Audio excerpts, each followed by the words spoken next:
It's 2024 and people still bag the Berg. It's been a minute since I educated you guys on what discs to absolutely at all costs stay the fuck away from.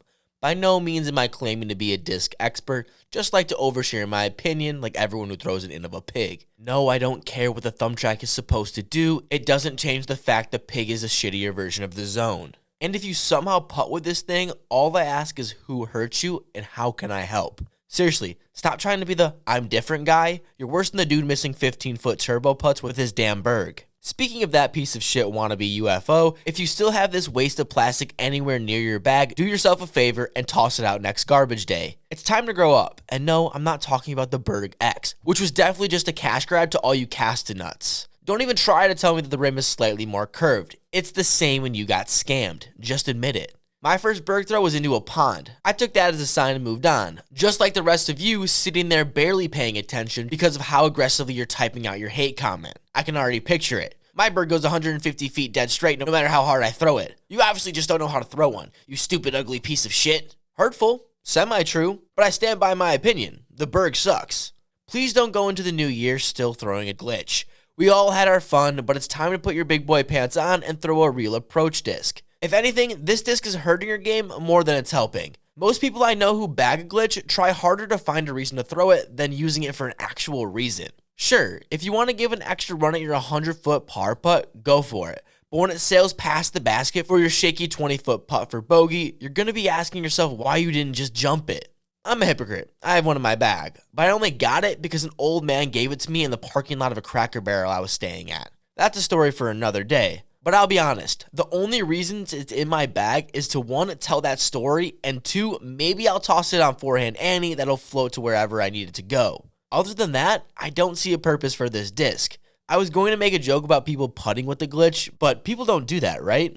Do people bag the Invictus? It's been a while since I've heard it on the course. However, when there was that weird face in disc golf, I wanted to cringe every time I heard the phrase faster Firebird. First of all, I don't even know how you can tell if a disc is faster, but either way, this disc is just a Firebird copycat. I've thrown them side by side many times, and after every throw, it only confirms the fact it does the same thing as a Firebird. Again, I ask you to not be weird just for the sake of being weird, and if you are, just back at the damn groove. I mean, have you seen Disc Golf Jesus playing every single day for the Halo groove? If you're going to be weird, I expect that level of consistency. Also, I would tell you not to bag a groove, but I'm in full support of the Halo groove movement. At first, I questioned it, but after I heard of the Halo Lion, I was all in. Seriously, I don't think you can get any more rock bottom than a fucking Halo Lion. And they have a Halo Arrow. But you're going to tell me a Halo Groove would be a waste of plastic? No way. At least a Halo Groove would be beefy as shit, able to fight any type of headwind, or however much Anheuser Disc Golf Jesus will put on it. Speaking of maximum forehand Anheuser, if you bag a Nuke OS, I assume that's how you throw. If you throw the Nuke OS on any sort of line that isn't a full power Annie, or there isn't a 90-mile-per-hour headwind coming straight at you, I don't know what you're doing. You're better off throwing any other disc in your bag. Blindfold yourself and pick again. Or better yet, next time you play a hole with a water hazard, I urge you to tomahawk that bitch in the middle of it. A true pirate's death. Speaking of pirates, if you throw the dynamic discs captain, why? In all seriousness, there's no reason for most disc golfers to bag a 13 speed. Only reason it does anything is because it's flippy. Disc down, focus on your form, and stay away from these whack discs people try to pawn off as acceptable. I mean, every disc golfer should get as far away from these things as possible. I'm talking about dynamic, of course. I'll let Westside slide just because I don't know anything about any of their discs other than the Harp, which everyone knows is just a knockoff version of the Zone. And I'm not talking about Coke and Pepsi. I'm more talking like a Gucci wallet bought off a street in a city. You can try to pass it off as something serious, but you'll always know it doesn't hold up to the real thing. You'll probably get the least hate for bagging the Harp, I will say, however.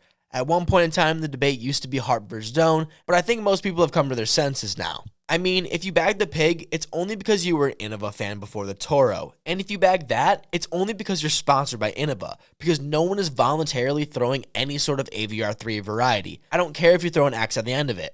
If you throw the Justice, you're just weird. Jokery fans don't know how to work social media, I assume, and most people that throw the Slammer are more insecure about their hairline than their forehand. If your go-to forehand disc is a Cloud Breaker and it doesn't go 400 feet, save yourself $80 and get yourself anything your arm can handle. Shit, Most people who throw DD3s really should be bagging essences, but put a cool stamp on a disc, call it a collector, and every Discmania freak will eat that up. And who cares if they don't sell? You know they'll just throw them in the mystery box at the end of the year, but you guys keep buying them, so I don't blame them.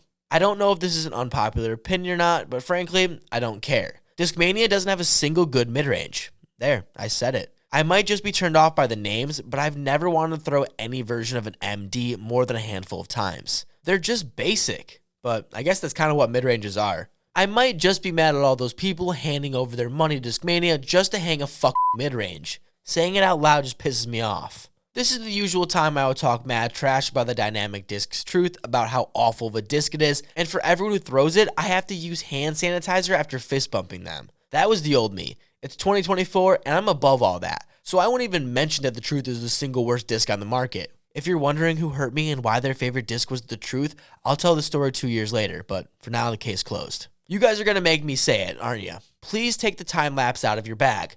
I know it was probably your favorite Christmas present, but 99% of the people watching this video can't handle it. Shit, I can't even handle that disc. This might be the one time I'm encouraging people to hang this disc up rather than throwing it. Well, those were some discs you should probably take out of your bag, but hey, what do I know? If I made you laugh, make sure to drop a like and subscribe down below so I know to make more of these videos, or I'll just get lazy again. Alright, later weirdos.